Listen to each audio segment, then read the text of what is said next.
Барша қазақстандықтар үшін жылдам ақпарат көріңіздер. Сәлеметсіздер қымбатты көрермен, біздің арнамызға қош келдіңіз.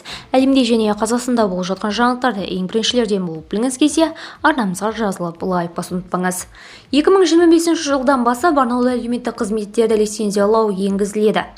2025 жылы 1 қаңтардан бастап Қазақстанда халықты әлеуметтік қорғау саласында арнаулы әлеуметтік қызметтер лицензиялау енгізіледі.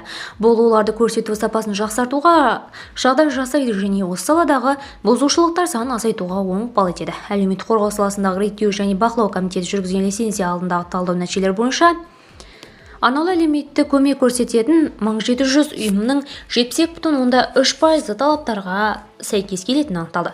Лицензиялауды енгізу арнаулы әлеуметтік қызметтер көрсетудің жүйесін жаңғырту кезеңдегі бірі болып табылады және ол көрсетілетін қызметтердің сапасын арттыруға, көрсетілетін қызмет алушылардың қауіпсіздігі мен құқықтарын қорғауға кепілдік береді. Арнаулы әлеуметтік көмек ұсынатын ұйымдар үшін бірыңғай стандарттарды белгілеуге бағытталған. 2024 жылдың 11 айында жүргізілген 167 тексеру нәтижесінде 148 субъектке арналған бұзушылықтарды жою туралы нұсқама беріліп, жалпы сомасы 1,175 миллион теңге 15 айыппұл салынды, дейді комитет төрағасы Төлеген Оспанқұлов. Видеоңыз кеңінен таралу үшін лайк басып жақындарыңызға таратуды ұмытпаңыз. Бізді бақылауды жалғастырыңыз.